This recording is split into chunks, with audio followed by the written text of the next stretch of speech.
ኢትዮጵያ በሚያስገርም ፍጥነት የዲጂታሉን ዓለም እየተቀላቀለች ነው።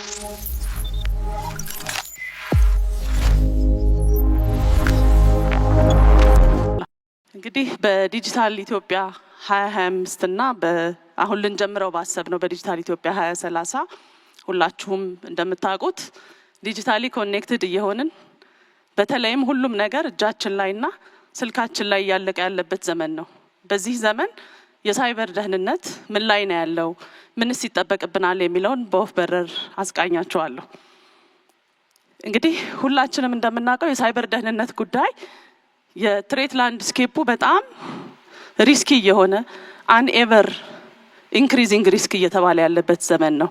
ይሄ ማለት የሳይበር ደህንነት ጉዳይን ለነገ ብለን የምንተወው ጉዳይ ወይም ዲጂታላይዜሽንን ካመጣን በኋላ ኦን ዘ ቶፕ የምናመጣው አይደለም ማለት ነው። ሶ በዚህ ረገድ ሳይበር ደህንነት በተለይ የክሪቲካል ናሽናል ኢንፍራስትራክቸር ቁልፍ ተቋማቶቻችን ምን ላይ ነው ያሉት፣ እንዴት ነው ሴፍ ጋርድ የምናደርጋቸው የሚለውን ጉዳይ በንቃት ማየትን ይጠይቃል ማለት ነው። በሁለተኛነት ኢኖቬሽን፣ ስታርታፕ፣ ዲጂታይዜሽን እያደገ እንደመምጣቱ ሴኪዩር መሆን አለበት የሚለውን አውድ የሚያስቃኘን ነው ማለት ነው።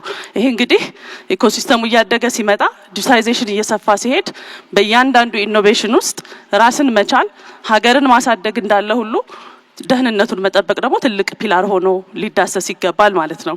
በሶስተኛነት ይሄን ሁሉ ነገር ስናደርግ ዲጂታሊ ኦንላይን ስንወጣ ዜጎቻችን፣ ተቋማቶቻችንና አጠቃላይ ዲጂታል ኢኮኖሚው ደህንነቱ የተጠበቀ እንዲሆን መስራትና ዲጂታል ትረስትን መፍጠርን ይጠይቃል ማለት ነው። ሶ ዲጂታል ኢትዮጵያ 2025 ላይ በቴክኖሎጂው ረገድ ያገኘነው ስኬት እንዳለ ሆኖ በሳይበር ደህንነት ምን ጉዳዮችን አሳክተናል ብለን ለማየት ያክል የሳይበር ደህንነት በዲጂታል ኢትዮጵያ 2025 አስቻይ ሚና ይዞ ስትራቴጂክ ፒላር ሆኖ ተቀርጾ እንደነበር ሁላችንም እናስታውሳለን። ይህ እንግዲህ አስቻይ ሚናን ይዞ ሲሰራ ምን ጉዳዮችን ዳሰናል፣ ምን ነገሮችን አሳክተናል የሚለውን ስናይ በሳይበር ደህንነት ዘርፍ በተለይ ቁልፍ የምንለውን ፋውንዴሽናል የኢንፍራስትራክቸር ጉዳይ ባለፈው የስትራቴጂክ ዘመን አሳክተናል ማለት ነው። ሁላችሁም እንደምታውቁት የፐብሊክ ኢንፍራስትራክቸር የምንለውን መሰረተ ልማት ባለፈው የዲጂታል ዘመን አዛክተን ወደ ስራ አስገብተናል። በዚህም ለኤሌክትሮኒክ ፓስፖርት አገልግሎት ተግባር ላይ ያውለናል። ለፋይዳ ሲስተምና በቅርቡ አስመርቀን ወደ ስራ ላስገባ ነው ኤሌክትሮኒክ ደረሰኝ ስርዓትም የራሳችንን ዲጂታሊ ሳይን ያደረግነው ሰርቲፊኬት እየተጠቀምን ዲጂታል ትረስትን በሴክተሩ ጀምረናል ማለት ነው። ሌላው እንግዲህ ቅድም ሲገለጽ እንደነበረው የራሳችን የሆነ ሶቨሪን ክላውድ ሊኖረን ይገባል በሚለው ሴክተርም ከሌሎች ቁልፍ ተቋማት ጋር በጋራ በመሆን የራሳችን የሆነ ለሳይበር ደህንነቱ ተደራሽ ሊያደርግበት የሚችለው የክላውድ መሰረተ ልማትም ገንብተን ለአንዳንድ ክሪቲካል ተቋማት የዲዛስተር ሪከቨሪ ሳይት ሆኖ የሚያገለግል የክላውድ መሰረተ ልማትም ሰርተናል ማለት ነው። እንግዲህ የዲጂታል ኮኔክቲቪቲያችን በጨመረ ቁጥር የሳይበር ክራይም እና የፍራውድ ጉዳይ ደግሞ በጣም እያደገ የመጣበት ዘመን ነው። ለዚህ ለሎ ኢንፎርስመንት ተቋማት በተለይ ለፖሊስ እና ለሌሎች መረጃ ለሚፈልጉ አካላት ይሄንን በቴክኖሎጂ የሚደርስ ጥቃትን ወይም ወንጀልን ከመከላከል አንጻር የራሳችን የሆነ ዲጂታል ፎረንሲክ ላብ አስመርቀን በዚሁ የስትራቴጂ ዘመን ወደ ስራ አስገብተናል ማለት ነው። ክሪቲካል ኢንፍራስትራክቸርን መጠበቅ ስንል 24/7 የሳይበር አውዱን መጠበቅን ይጠይቃል ማለት ነው። ይሄ እንግዲህ በዋናነት የኢትዮ ሰርት የምንለው የሳይበር ክስተቶች አደጋ ሲደርሱ ምላሽ የምንሰጥበት ማዕከልንም የማስፋፊያ ስራ ያከናወን ነው ባሳለፍነው የስትራቴጂ ዘመን መሆኑን ለማንሳት ነው። በተጨማሪም ቴክኖሎጂዎችን፣ ኢንፍራስትራክቸሮች፣ መሰረተ ልማት ካስፋፋን በኋላ በተለይ የሳይበር ደህንነት ፖሊሲዎች፣ አዋጆች እንዲሁም ጋይድላይንስ ማውጣትና መተግበርን ይጠይቅ ነበር። ሌላው እነኚህን ቴክኖሎጂ መታጠቅ አሰራር ስርዓቱን ማዘመን በራሱ ሳይበር ደህንነትን አያረጋግጥም። ሶ በሶስተኛነት በዋና ፒላር አድርገን የሰራ ነው ሰው ላይ ነው። ሶ የሂውማን ካፓሲቲ ዴቨሎፕመንቱን ስናይ በሁለት መልኩ ሰርተናል ማለት ነው። አንደኛው በሬጉላር የሳይበር ደህንነት ፕሮግራሞች ከአዲስ አበባ ዩኒቨርሲቲ ጋር እዚህም አዳራሽ ውስጥ የምትገኙ የመጀመሪያውን ባች 40 ግራጁዌትስ በማስተርስ እና በፒኤችዲ አስመርቀናል ማለት ነው። ሁለተኛ በክረምትና በቅዳሜና እሁድ ፕሮግራም ከ1500 በላይ ታዳጊዎችን በሳይበር ደህንነት ጉዳይ ሀገራቸውን የሚጠብቁ ዘብ መሆን የሚችሉ ከመላው ኢትዮጵያ የተውጣጡ ታዳጊ ልጆችን ማልማትም ችለናል ማለት ነው። እንግዲህ ይሄ ሁሉ ተደምሮ ምንን አምጥቷል በዲጂታል 2025 ዘመን ካለን ግሎባል ኢምፓክቱን ማየት ያስፈልጋል ማለት ነው። እንግዲህ ተወዳዳሪ ነን በዓለም አቀፍ አውድ የምንሰራ እንደመሆናችን የሳይበር ሴኩሪቲ ኢንዴክስ አይቲዩ ወይም ኢንተርናሽናል ቴሌኮሙኒኬሽን ዩኒየን በየአመቱ ይለካል። በዚህ ረገድ ከዲጂታል ስትራቴጂ ዘመኑ በፊት ከነበርንበት 34 በአሁኑ ሰዓት ወደ 76.3 አድገናል ማለት ነው። ይሄ ኢነብለር የሚባለው ቲር 3 ደረጃ ላይ ነው ያለነው በዓለም አቀፍ መለኪያ የሚለውን ማየት ያስፈልጋል። ይሄን ካል በዲጂታል ኢትዮጵያ 2025 ኢኒሼቲቭ መደላደል የሚሆኑ ለነገ መስፈንጠር የሚያስችሉን ጉዳዮችን አድሬስ አድርገናል። ነገር ግን በአዲሱ የዲጂታል ኢትዮጵያ 2030 በሳይበር ደህንነት አውድ ምን ይጠበቃል የሚለውን ደግሞ ማየት ያስፈልጋል ማለት ነው። ከዚህ አንፃር እንግዲህ ሁላችሁም እንደምታውቁት በዲጂታል ኢትዮጵያ 2025 ኢነብለር ሆኖ የነበረው የሳይበር አውድ ከዩቲሊቲ ከመሰረተ ልማትና ከፓወር ቀጥሎ ፋውንዴሽን ሆኖ ማገልገል አለበት። ሳይበር ሴኩሪቲ በስራዎችን ከሰራን በኋላ የሚመጣ ሳይሆን ከዲዛይን ጀምሮ ልናስበው የሚገባ ጉዳይ ነው በሚል ፋውንዴሽን ሆኖ እንደ አንድ አውድ ቀርቧል ማለት ነው። ስለዚህ ስትራቴጂክ ፕራዮሪቲ ተሰጥቶታል በዲጂታል ኢትዮጵያ 2030 ዝግጅቱ ላይ ማለት ነው። በዚህ ረገድ 47 አካባቢ የሚሆኑ ስትራቴጂክ ኢኒሼቲቭስን ተቀርጾ ወደ ስራ ተገብቷል። ያው በዛሬው ዕለት ይፋ በሚሆነው ሰነድ ላይ ማለት ነው።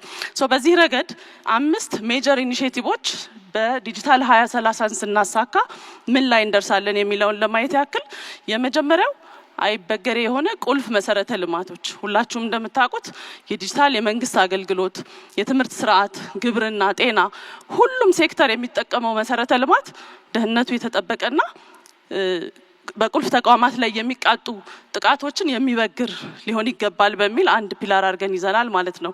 ሌላው ኢኒሼቲቭ ቅድም ሳነሳ የነበርኩት የፐብሊክ ኢንፍራስትራክቸርን ለሌሎች ላልደረስንባቸው ዘርፎች ተደራሽ ማድረግ ሲሆን በተጨማሪም በኢመርጂንግ ቴክኖሎጂስ የምንላቸው ኳንተም ሬዚስተንት የሆነ የሳይበር ደህንነትን ማረጋገጥ የሚያስችል የዲጂታል ሲግኔቸር ስርዓት መዘርጋትም እንደ አንድ አውድ ይዘናል ማለት ነው።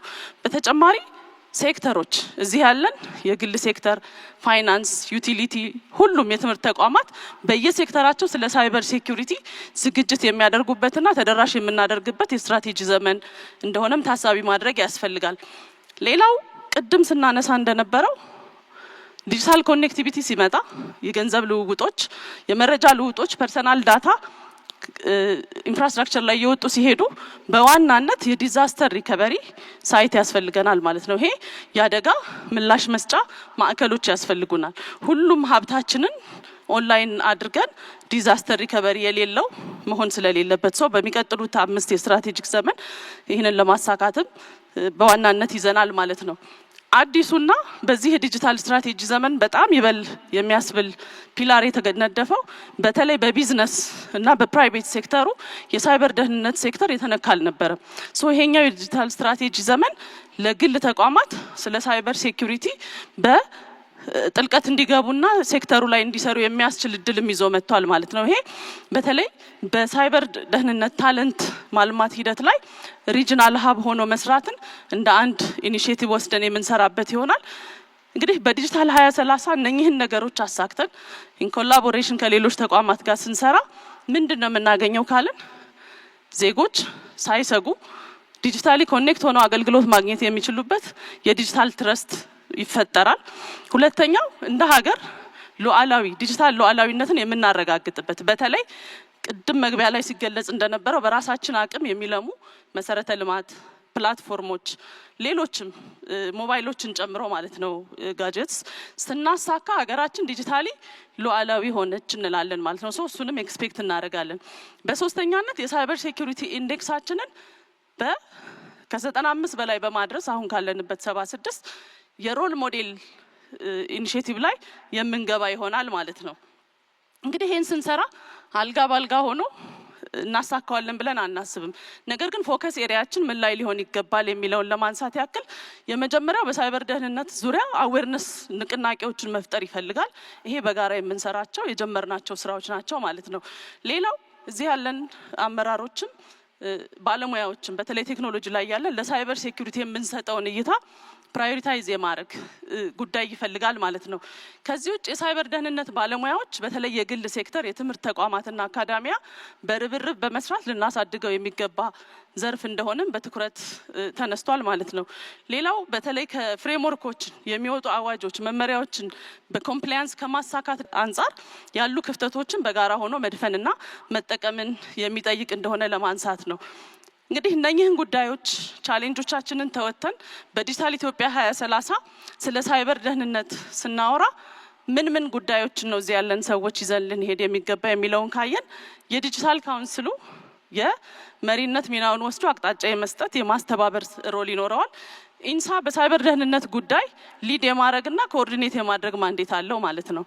ሬጉላቶሪስ በተለይ ይህን ኢምፕሊመንት የምናደርግ እዚህ ያለን ተቋማት ደግሞ ኢንፎርስመንት እና ኮላቦሬት የማድረግ የመተባበር በሳይበር ደህንነት ዙሪያ የራስ አድርጎ መስራትን የሚጠይቅ እንደሆነ አካዳሚያ ቅድም አንስቼዋለሁ።